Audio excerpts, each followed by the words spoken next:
First and foremost, I think every team needs a great scorer, right, or two. Somebody that wants the ball in their hands when the game's on the line. Yeah. So I love that characteristic and attribute in a player. However, usually when players are younger, they're trying to make their way, right? There's that saying, as freshmen, as sophomores, they want to score. As juniors, right, and seniors, they want the team to win. So it's like one of those things where it's like early on, it's about ego. How many points I score satisfies, my ego, my reputation, my exposure. Whereas once guys hit that junior and senior year, more than often, they understand team culture. They understand, what it takes to actually win. And sometimes that means a great pass or taking a charge is more of a priority.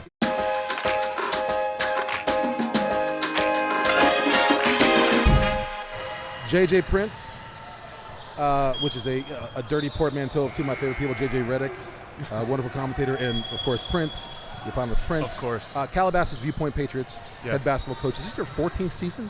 Entering 15th. 15th yes. season. Oh, my God, that's incredible. So in that time, you've gone from D4 to D3?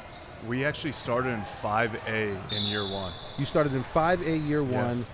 Then 4, and now you're up to 3. Well, no, actually, yes. Within, let me tell you a little background. So when we first took over, it was 5A, pretty much the barest of cupboards, no basketball history. And just so people understand yes. what that means, people who are not of the California CIF system, sure. What does that mean to start with bare cupboard in Division 5? You might as well be playing with a sock rolled up on a Nerf hoop. Right. We were very much no aspersions. We were very much in year one, starting over, right? And we had a bunch of kids who bought into that and helped blaze the trail for within 7 years. We were in 1AA. So that's an incredible rise. Yes, incredible rise. Was it a difficult thing to do? Did you feel like it was easy once you had your fundamentals set up? Tell me about that. No. So we went from 4 wins to 12 wins to 18 wins. Yeah. In year 3, we went to the quarterfinals, which is the furthest we've ever gone in school history. Were you nervous that year? Because you're in uncharted territory there. It's a beautiful thing because it's unprecedented, but it's also, I imagine. Well, you tell me. Does it come with its own set of pressures, its own set of anxieties? Anxiety, no. We had a senior-heavy team, and my goal and objective was to deliver them and the school, historic place. It was a 1-point game with 30 seconds to go. Yeah. 5 seniors on the court. You just interviewed George Zidane. Yeah. We were playing against him. Oh, Camwell Sacred Heart. Yeah. So, small world, the world of the Elite podcast, man. We pulling all the greatest. Yes, that's my guy. And after that game, him and I had the utmost respect for one another. He got the best of us that day.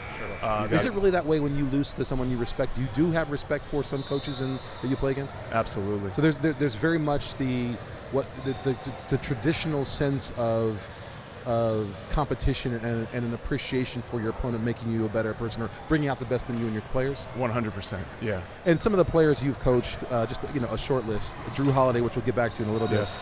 Justin Holiday, Oni, Mannion, Josh Green, sure. Jazang, Tim Howell, Oni. Yeah. I mean, you're talking about, that's a pretty amazing list of folks that you've touched and whose lives you've helped in some or small or big, some small, bigger, or something else way, sure. get to the highest level of basketball in this country. Sure. Yes. How do you feel about that? About the fact that you've actually been a part of some amazing trajectories? I think in those instances you get incredibly lucky in regards to a player of that magnitude, but all of them are even better people, which makes the job and the journey that much greater, right? When you're talking about somebody like Drew, I actually had the unique experience in year 2 of me coaching at 21 years old. He was in 8th grade at Campbell Hall. You were 21, he was 8th grade. Yes. You were both babies. Oh, yeah. Did he make you a better coach or you make him a better player? I think the relationship was mutually beneficial. But I knew then in 8th grade, and I knew when I was on staff at Campbell Hall, I was watching something that I may never see again at the high school level. He comes from a family of basketball players, does he not? It's an incredible family. His mother, Toya, and his father, Sean, are incredible people. Yeah. They have the blueprint for parenting. What is the blueprint for parenting for those parents listening right now, or those people becoming parents? Or? That's a great question. One I haven't thought about. I have a 9-year-old myself, Mason. Yeah. But I think what they did with each kid was instill an inner confidence and a self-belief in all of them while holding them accountable, right? A confidence, self-belief while holding them accountable. So they're not telling them they fart sunshine. They're not telling them everything they do is great. Right. But they do give them a sense that there's maybe unlimited or high upside if they put their effort into it? I believe because of their faith, they operate from a place of humbleness. Let's talk about the faith. What do you mean by faith? Like Christian faith or religious faith? Yes, a Christian faith, yeah. Okay. So I actually believe the family operates from an unbelievable place of gratitude and humbleness, and they were just a joy to be around, and I felt myself, being incredibly lucky to be a small part of their journey. So he's near to my heart. My son yesterday, we're big Bucks fans. Yes. Speak is headquartered in Los Angeles and Wisconsin. And to see him be traded, there was a joy because I know that he demands a lot of attention, respect, and value in the basketball marketplace. But to see him leave the Bucks, I mean, he's an amazing story. Yes. And it looks like he's probably raising a next generation of great talent too. He's married to a world-class athlete as well. Yes. Father, from what I understand, a great father, great husband, great man in the community as well. But what is it like to coach him from that age? You said you saw something in him that you felt like you might never see again. Sure. What does that mean? I came home, actually I went to my parents for dinner after the first day of tryouts when he was in 8th grade. And I actually said to my mom, I said, hey, I think he can literally go anywhere he wants, Arizona, Duke, Kentucky. In 8th grade, you knew that? I just saw something unique and special. He was the blend of power and grace at such a young age, right? And it was How tall was he in 8th grade? Had he hit his growth spurt yet? 5'11", 6 feet. Nothing extraordinary, super strong. But he was just so graceful, and how he moved was so different. How did you know that at 21? What gave you the place to say at 21 years old that you felt like he could go anywhere and do it? I'm not good at a lot of things, but I do believe I can see things before sometimes the person themselves can see it. So I identify something within someone, a player, that they maybe don't know that's there. A particular skill set, this person's going to have a great crossover, or leadership, or other, or everything. A total package, right? You can kind of see it young. And I'm a builder by nature, so I like going the brick by brick route. I don't like getting a finished product. Okay. Why is that more appealing to you? Self-made. I just always have found the self-made route to be something that has intrigued me far more. You're self-made. You've made a great program to go back to the original point, from a bare cupboard to top of the food chain. Yes. Was your father, was your mother, did you get that from your home? Like, where does someone get something, where do you get that kind of work ethic and that desire to build from the ground up? I'm very much a family man. So my mother and father, I'm very much a hybrid of them. Okay. So I think they each instill different things within me. My fire, my passion comes from my dad. My mom, I don't want to say the more grounded side, but that love and empathy and sensitivity, right? And that blending you express all not that. just the Mason, but your players as well? 100%, yeah. 100%. Who gave you, or where did you see, where were you able to model this idea of building, of architecture, of seeing something and helping it grow in some way? I think having Russell White a part of be my mentor. Tell people who Russell White is, just so. Russell White is currently the head coach at California Lutheran University. Yeah. He was a state championship coach at Crespi prior to that. He's a pretty hard-nosed coach. Oh, he's very hard-nosed. And unabashedly so. Oh, yeah. Oh, yeah. He's great. He's fantastic. And he and I hit it off from day one. And I think watching him build a program at Calabasas High School, I was an assistant on staff there, and then being a part of his upward trajectory at Crespi really demonstrated the value of Frosh-Soph, JV, varsity, right? Every player within your program being important. The developmental aspect, When I first took the job over at Viewpoint, our motto was we're not going to worry about the players we don't have. We're going to worry about the players we do have, right? So we're going to roll our sleeves up, dig down deep, and find a way with that group. Your motto amongst the coaches and the other staff, or yes. Or your motto with the players too? Do they know that as well? Myself and my staff, right? Why did you take that job out of all the jobs you could have, every direction you could have gone, every job you could have taken? Why that job? It was the only one offered to me. to be honest with Wow. you. I got denied at 4 other spots. I was also very young. I was 27 years old. Yep. And quite frankly, I was 1 year away from leaving the profession, to be honest with you. When you're making $10,000 a year, you're dog walking, you're private training, you're house sitting, you're doing anything you can to substitute teaching, anything you can to make a buck. California builds on you in a hurry, right? And Patrick Moyal, Bob Dorkowski, administrative leaders at Viewpoint, they believed in me. What did they gave me a see in you at chance. that age? I 'Cause think ostensibly they had a lot of options. Sure. I think up to that point, I had built a resume that warranted the position, number one. Yep. And number two, I felt they really believed that I had the capabilities to take the program where they were trying to take it. You started in the Liberty League? Yes, You started yeah. in the Liberty League, and then now you're playing the likes of Harvard Westlake, Sierra Canyon, Windward, Campbell Hall. Yeah, the Liberty League at that time was actually comprised of Buckley, shout out Mike Hamilton, who was the dominant figure in Liberty League then. Okay. Ernest Baskerville came into the league in year 2, who had Marcus Levette. Coco, Holy Martyrs, unbelievable coach. A lot of people don't know about him and the amazing program he runs. Yep. He gets so much out of those guys, got an enormous amount of respect. And then in Talk year, a little bit more about that. What do you mean Sure. he gets a lot out of those guys, and why do you have the respect? say that one more time. Why do you have respect for him? Why do you have a deep, a large modicum of respect, and how does he, or why do you say he gets a lot out of his people? Regardless of personnel, he maximizes the group. Have you learned from him in that way? Modeled some of your, I think we share the same North Star. which is I think we operate from a place of we love our kids and we want to develop those kids, right? We really don't focus on the external players, right? So when you do that deep dive, you have a greater ability to develop, nurture, and foster growth within your program. if someone had to identify you, you had to choose yourself, self-identify. Are you more like your mom? Overwhelmingly, yes. Very empathetic. Yeah. That's one of your super skills, skill set. Yeah. Your empathy. I was also a walk-on in college, so I truly understand what that last spot on a roster means. So when you talk about a team, so my tattoo I actually have is my overall coaching philosophy. You know, for the strength of the pack is the wolf, and for the strength of the wolf is the pack. So that family environment, that pack environment is kind of everything to me, right? So do people buy into that? Yes. Your players buy in? You share that Yes. openly? Absolutely, yes. Is it harder to build a winning program or harder to sustain it? Harder to sustain it. Why? Because there's a lot of factors in play, especially in today's basketball landscape.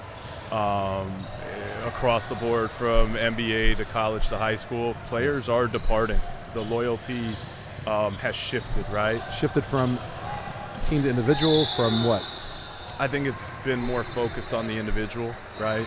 So if the roster reconstruction isn't where I want it to be, let me go find that elsewhere. Is that a flawed approach? Is there ever any wisdom in that from a parental point of view? Like, or do you think people should always stay based upon? I don't believe everybody should always stay. I do believe that some places aren't the right fit, but when you have this kind of movement, you know, we're talking about thousands and thousands of kids every year. Yeah. Something's off. So, Do you think it'll overcorrect or correct back? Will it correct back? like or? a market reset, Yeah.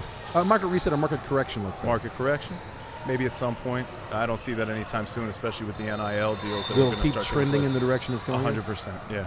You've talked about the fundamental issue with great scorers is they always want to score. How do you engage a player in finding the balance between scoring and facilitating scoring and sharing? First and foremost, I think every team needs a great scorer, right, or two. Somebody that wants the ball in their hands when the game's on the line. Yeah. So I love that characteristic and attribute in a player. However, usually when players are younger, they're trying to make their way, right? There's that saying, as freshmen, as sophomores, they want to score. As juniors, right? And seniors, they want the team to win. So it's like one of those things where it's like early on, it's about ego. How many points I score satisfies, my ego, my reputation, my exposure. Whereas once guys hit that junior and senior year, more than often, they understand team culture. They understand, what it takes to actually win. And sometimes that means a great pass or taking a charge is more of a priority. Is that about your team and your culture where they matriculate through or they mature, or is that just the nature of the young man at those points? I think that's a common thread in good programs, right? That's a part of the development, and the journey. Development, you sent 22 players to play collegiately? Yes, yeah. That's a pretty magnificent number, yeah? Yeah, it's something we're very proud of. You keep deferring your successes to luck or to the team. Was that something that was ingrained in you in terms of your family, your faith, or where does that come from? Go ahead. I just honestly, to answer your question, I have no interest in the, actually I listened to George's podcast the other day, and he talked about ego, and he's right. We all have our own. I love seeing people be successful, and I think a part of our objective now as high school basketball coaches is how can we create an opportunity for those that desire that, because not everybody does. How do we create that opportunity of a free education while they're the Ryan Silver 40-year plan? So you can actually partner that. Let's talk about what do you mean the Sure. Ryan Silver 40-year plan? So Ryan Silver always talks about the 40-year plan. Ryan Silver, the West Coast Elite, yeah. When I was coaching that program for 8 years, that was something we talked about at length, and his and my philosophy was very much aligned because we sent Christian Jazang to Harvard, Mie Aoni to Yale, Michael Feinberg to Yale.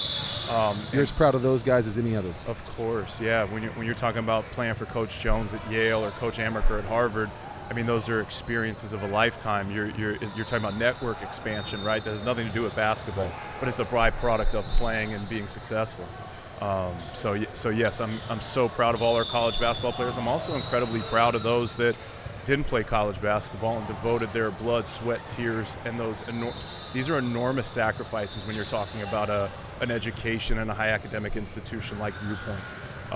So you talk about the 40-year plan. I'm sorry I took you off the path a little bit. No, that's my fault. Yeah, the 40-year plan is getting players and your student athletes to think bigger than just the present, right? Like, how do you set the foundation for what's ahead? And not every young man in high school or in college knows exactly what they want to do, right? But the pursuit of showing them different avenues, showing them different ways to be successful, creating those opportunities in a multitude of different directions, right? Because everybody doesn't find what they're passionate about at 21, 22, right? Basketball is a vehicle for development of life options in general. You look at those percentages of making the NBA. I mean, even playing Division I, Division II, or Division III basketball, the picture does have to be bigger than just the game because the ball does stop bouncing. You dreamt of playing college ball? Yeah, I did. I knew. Funny story. I knew I was not going to play in the NBA when I walked. I went to Montclair Prep High School, which no longer exists. Honestly, I walked into a gym sophomore year. I got called up to varsity. Couldn't have been happier. Was given that jersey. I didn't take it off. I slept in it. But I walked into the gym to Baron Davis of Crossroads and Mount Zion and Tracy McGrady, and I'm watching that game at 16 years old, and I'm like, yeah, Jay, you're not going to the NBA, man. That's a sobering thought. That was so that was the moment. So then it was like Baron was playing with pros in high school. Baron was incredible. Him and Drew Holiday, for my money, are the two greatest I've ever seen with my own two eyes at that level. Let's get back to Drew Holiday. Sure. What makes him so special? Is it his natural combination of athleticism and grace, or is it his internal drive? He's arguably one of the top 10 all-time great defenders. Would you say that? Yes, but I'm very biased. But I would say what makes him so great is his willingness to make everybody around him better. Selfless guy. But when called on, he could hit a knockdown three in a really pressurized situation.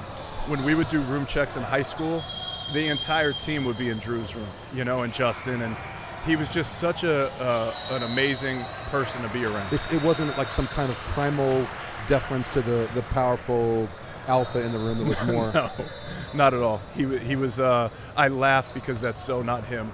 He has no interest in the spotlight. That's a tricky thing to do because yes, every team has its own chemistry. I don't have to tell you this, but sometimes you can get lost in the mix if you're not an alpha, right? If you're not expressive. How does that work? And you saw it firsthand with him. How did that actually express itself? Was all his magnetism on the court? Did he lead by example? Like, what was that about? Or is there just something you can't put your finger on, or something else? I just think the overall person was something very special, and I think we're all aware of when we're in the presence of something like that. His brother Justin, who was a senior, who I just felt like it was a sure bet to be an NBA player as well. And Coach Romar did an unbelievable job with him at Washington. Yeah. But Justin's journey was very different than Drew's. In what sense? I think Drew was touted as, he's Gatorade National Player of the Year as a senior. Yeah. Justin had an incredible senior year. I think Texas Tech, Washington, and maybe one other school were the only 3 schools inevitably in the mix for him. Yep. Which are great destinations. He went to Washington, ends up going to the G League, ends up going overseas, and then gets called up, to go play for the Pelicans on a 10-day, which was super exciting. Yeah. First NBA game with your brother. Pretty exciting. Yes, but they're both incredibly special. So you talk about being very fortunate. One of the first things you said was you just got incredibly lucky to be able to coach all of these guys Sure. who went pro, all the players that went to college. At the same time, there's a unifying thread, and that's you. Mm-hmm. Do you attract that? Is it natural magnetism? Is it really just luck, or do both sides find each other because there's a harmonious fit? Sure. We might get into a universe conversation here, Let's do it. so I'll spare you. No. Let's go there. Let's go. I just think, Do you believe in the universal orchestration of things? absolutely, yeah. I believe you receive what you attract, right? What you put into the universe is hopefully what you get back. Is there a direct right? causal relationship, or is that just 70% or 90%, and the other 10 is just magic we can't put our? I just believe it's life, man. I believe if you work to do good by others, that servant leadership model, I believe it does come back to you. Not always, right? We're always going to all experience some kind of level of adversity. But Did you choose that, or was that a byproduct of being born into a good family, being given modeling that was, or having a model system that was positive and growth oriented? Which started? What beget what? I think everything started with my parents. They just happy anniversary, mom and dad. They just celebrated their 50th. Wow. So yesterday, actually. Happy anniversary, your mom and dad. Yes, appreciate that. Yeah. My son's birthday was yesterday, so 29th. Yeah. Oh, it's good. okay. He's Cool. 12 years old. Love yeah, it. Yeah. Love it. Yeah. That's wonderful. Anyway, go ahead. So it's a very special day. It's a very special day. The 29th Good. might be one of the best days in the history of the planet. Red Letter Day. There you go. Yeah. Cool. So you think you attract what you put out there. You I get do. back what you put out. I do. Okay, let me ask you this. If that's the case, how do we account for the fact that there are some people that might be, I don't want to say unsavory, might be tools, might be jerks, might have jerkish, or maybe they don't, but they appear to be less than upstanding citizens who are also successful. How does that work? I think that just essentially makes those that are incredible people that much more important in your life, right? I just think it makes the experience that you go through with them that much better, because you do know that, that people that you're speaking of, How do they achieve success? How do they get money or opportunity to come to them if they're putting negativity out there in the world? Maybe we can't answer this now. I mean, that's a great point. I haven't really thought about it like that. I just try and focus on, like I told you earlier, my North Star, right? And I believe if I operate from that foundation, that works very well for me. And I'm trying to instill that within my son, Mason. How's he? Do you feel that he was born like that, or is he tuning to that? I deeply understand him because I believe he's me. What do you mean?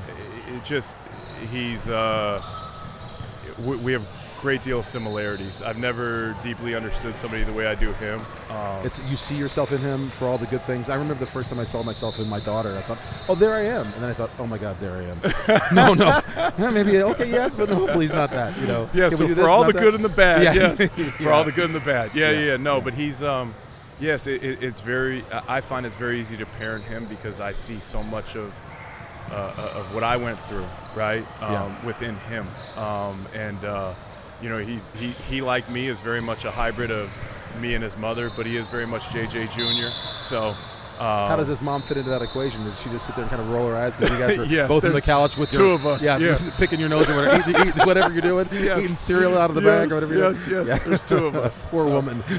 having to deal with two of you, not Yeah. just one. Yep. So you in college, you said you were a walk-on. Yes.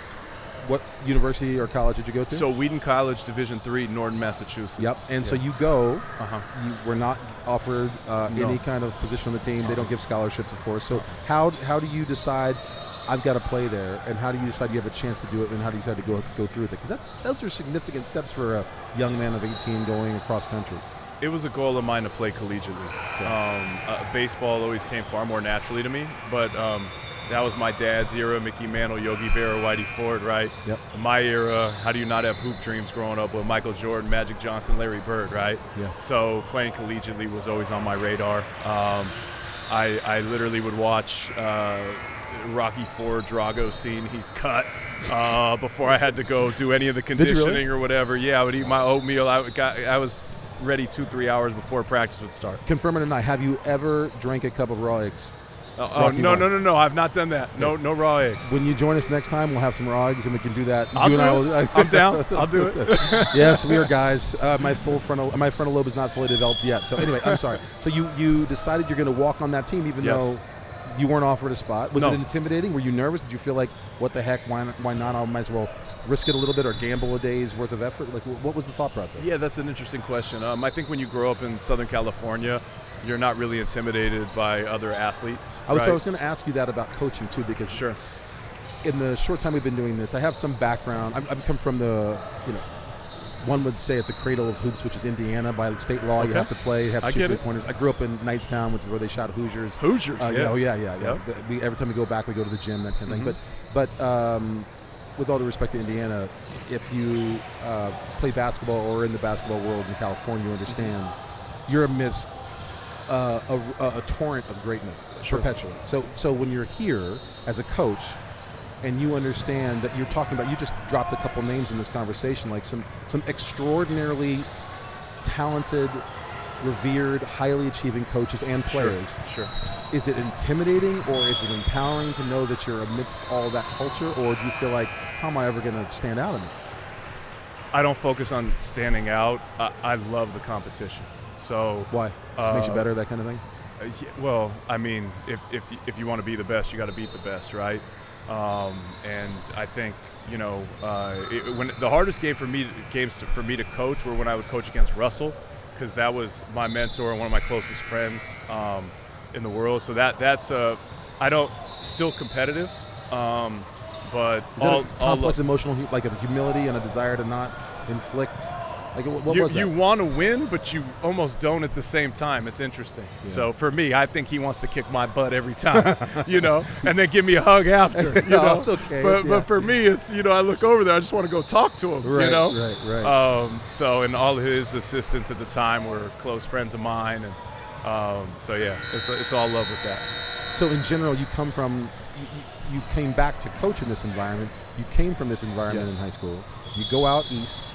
You're not intimidated by that because you came from here and you know what it's all about. Sure. So do you walk on the court the first time with a sense of confidence? You don't strike me as someone who's, throwing around too much attitude. So how do you approach that first day?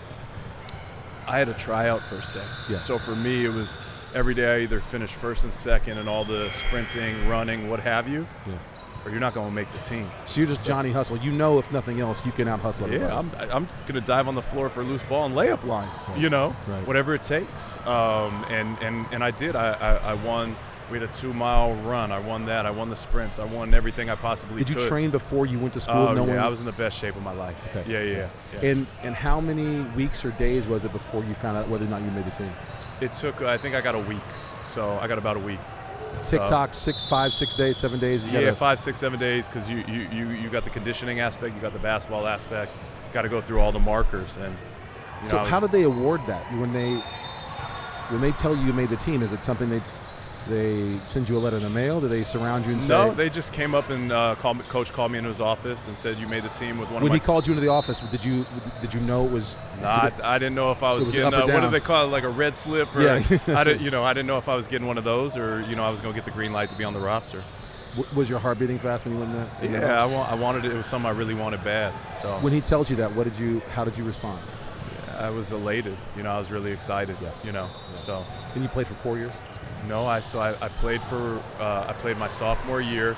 I knew I wanted to get into coaching, and it sounds silly, but when you're a California boy, you love your sunshine.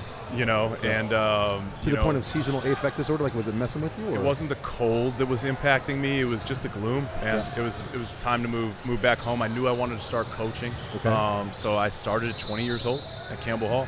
So, yeah. That's a bold move. You just all chips in the middle in that. Yeah, you got to double down sometimes. Yeah. And so you worked 6 years, bounced around. 6-7 years, yep. And then you got to the point where you said, to bring it back to the beginning of our conversation, where you weren't sure if you were thinking about leaving. Yes. I was had I have not gotten hired at Viewpoint, I was going to go into a different arena. What was the different arena? I don't know. You were gonna cut that tie and figure out where to go next. Yes, yeah. Survival, right? At some point, it doesn't mean I wouldn't have come back at some point, but you got to be able to pay your bills. So, and it's very hard when those years start mounting up, trying to make it as a coach, $10,000, $12,000 a year, pre-tax. You need to survive. So there's an entire culture of that right now, like that notion of how people are living paycheck to paycheck, or just scraping by, living on couches, doing whatever they can, big borrowing and stealing to make their dream work. Sure. Has that? It seems to me that when you came into the profession versus now, that's only 2x, 5x from what it was, because we have so many more teams now. Is that accurate? 100%. So the travel ball sector had not taken off the way it is now. Yeah. The private training sector has not taken off the way it is now. Supplemental income would have been very easy in that regard back then, but it wasn't as available to me. And as a builder of basketball teams, that private training wasn't the world I wanted to live in. So, is it now essential to building teams, having private trainers and travel ball, those kind of things? I think when they all work hand in hand and a high level of communication, they're incredibly beneficial to one another. Are we looking at basketball that's accelerating in terms of the general population of basketball talent? Is it better than it was a generation ago? Is it just more spread out? Is it just more monetized? Or are we looking at what basketball is going to be in 20 years won't even resemble what it was 20 years ago? It's such a great question. I argue with so many people about this.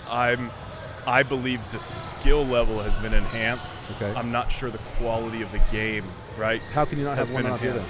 Because at the end of the day, that ball has to move. It's got to touch the block. It's got to shift from side to side. And when it becomes isolation basketball, I don't believe you can win on the highest 11s. Yeah, you can out-athleticize people at times. But when you got two teams that are, equal to one another, you better be able to move that basketball and make all five guys live. Is that solved by having continuity on the team year in and year out, where there's chemistry, they understand each other, they trust each other, there's less selfishness? Yes. That's how you solve that. Yes. If you have a deep love, you don't really care who gets the credit, right? And if you can get your teams to achieve that, you're doing a very good job. Which brings us back to the way you came up, the way you coach. Incredible amount of empathy from your mom. Sure. Intensity from your dad.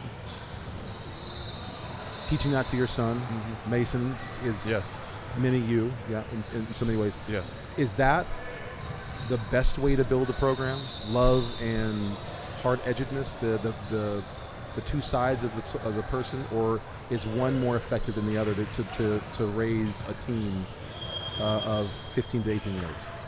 It's such a great point. One of our pillars is love. So, like, one of our key pillars. You express that. Yeah. Oh, yeah. Your kids have to know you care about them. You can know all the basketball in the world because kids haven't changed, right? Parents have changed, but kids haven't changed.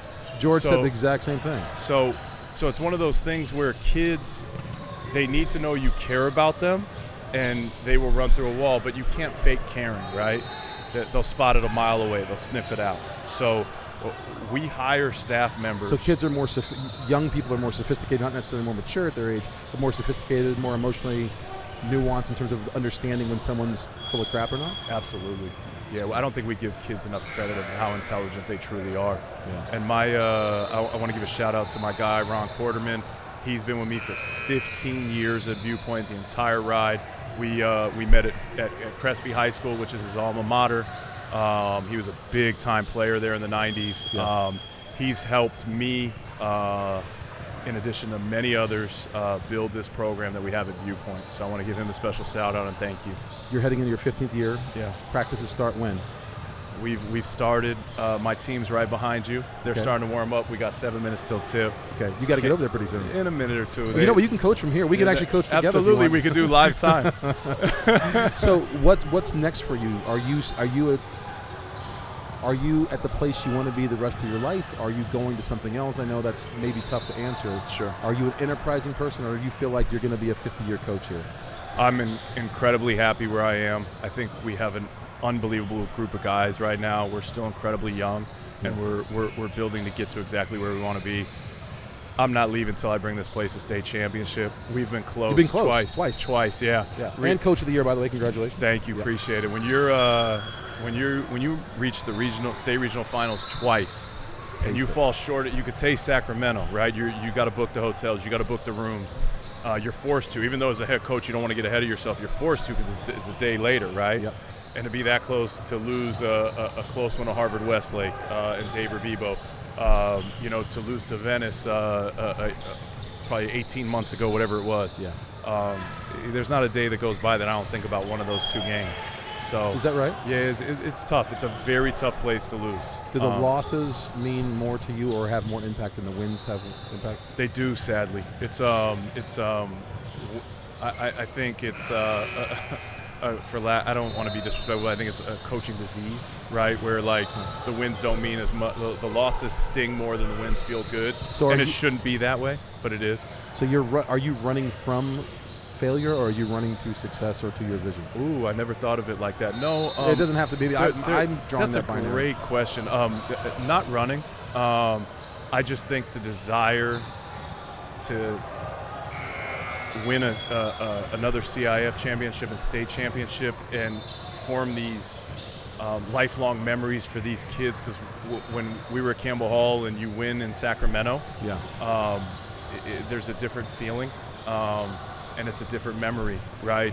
You've talked about that. You talked about the fact that long after the games, the things you feel like are most impactful, the things you're giving your players, are the memories, the bonding, the friendships, the bonds. Is that correct? Yeah. Oh, that's everything to me. You look at Mike Krzyzewski, what he coached 45 years. Yeah. He won 5 national titles, and he's revered as one of the greatest ever with John Wooden. I'm not defined by my championships, nor am I hunting for them in that way. My greatest gift are those boys, you know what I mean? And we don't forget it. We had an alumni day last year. We had, I think, 34 alumni in our gym getting back together. I have goosebumps talking about it. And the only ones that weren't there were because they were out of town. They don't live here. So if that's the main reason you do it, sure. How are you able to still be driven towards getting to that championship? Like, what is that about then? What ratio of that? It's something that the school's never done. I want to bring that to the school. I want to bring that to one of my basketball teams, hopefully 2 basketball teams. It's something we haven't accomplished yet. We won the first basketball CIF championship at Viewpoint. Yeah. I want to bring the first state basketball championship to Viewpoint.